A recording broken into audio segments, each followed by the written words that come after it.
Hello les amis, c'est Mitsu3D. Aujourd'hui, on se retrouve pour vous donner mon avis sur la Anycubic Cobra 3 Combo. Allez, à tout de suite.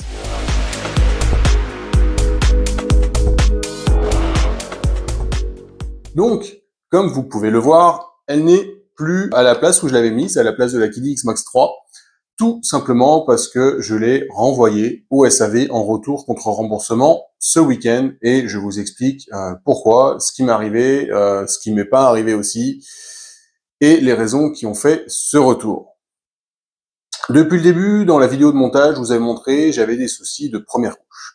Quels soucis j'avais? Tout simplement le leveling auto, ou en tout cas le mesh, quelque chose qui a un rapport avec la prise de mesure et la correction de la position en Z sur la première couche, ne fonctionnait pas correctement. Par exemple, je pouvais régler mon Z offset au début de l'impression, d'un côté il était nickel, et quelques centimètres après, avoir un écart qui me demandait par exemple de corriger presque jusqu'à 2 dixièmes pour retrouver une première couche normale dans un sens comme dans l'autre. Alors vraiment, soit le plateau il fait des vagues vraiment très très rapides et le leveling auto n'a pas des points suffisants pour mesurer au bon endroit ces vagues. Je doute vu les zones que j'avais, soit tout simplement l'imprimante, elle gère pas correctement ses déplacements ou un capteur qui mesure le leveling auto, donc c'est le capteur de pression qui fait le Z0, qui serait défaillant, et pour moi, c'est ça qui en était la cause.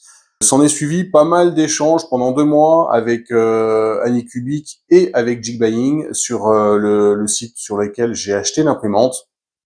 Ils m'ont renvoyé des pièces à force de faire des essais, mais clairement, je savais que c'était pas ça. Ils m'ont renvoyé les galets et la platine de roulement sur l'axe X, qui avait un micro-jeu, mais clairement, c'était pas ça. Je les ai changés, j'ai refait des essais, exactement pareil. Pour moi, sur la machine, j'avais un capteur Z défaillant, ou en tout cas avec une précision aléatoire ou décalée.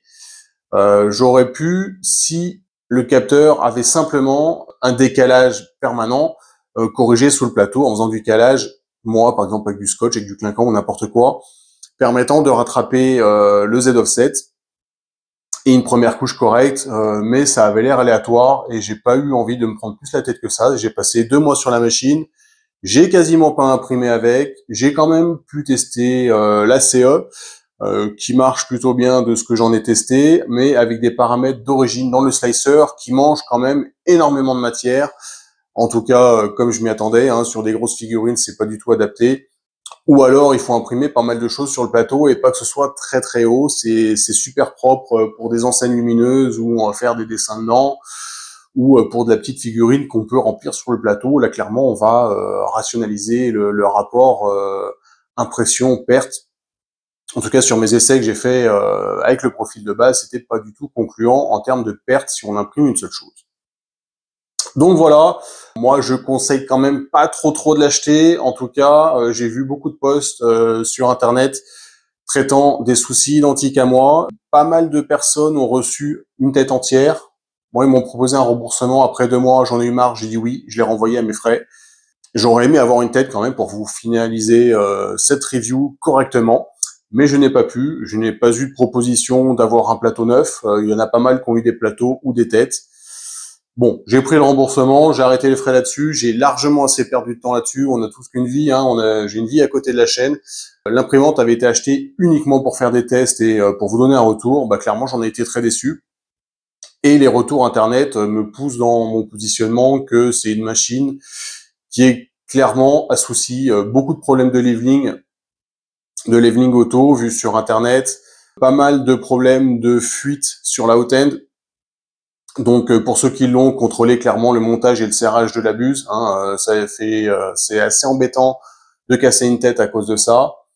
Et j'ai même vu une personne, mais j'imagine un cas assez isolé où la tête avait fondu. Donc là, un problème de protection électrique qui aurait dû déclencher. Pourquoi il n'a pas déclenché, je ne sais pas. Donc voilà, mon avis après ces 2 mois, j'aurais aimé le creuser beaucoup plus. Je l'avais acheté pour vous donner un positionnement sur les imprimantes pas chères, multicouleurs. Il y a pas mal de gens qui en sont contents, mais à côté, il y a quand même un nombre non négligeable de gens qui en sont mécontents. Donc moi, clairement, je vais lui donner un avis négatif.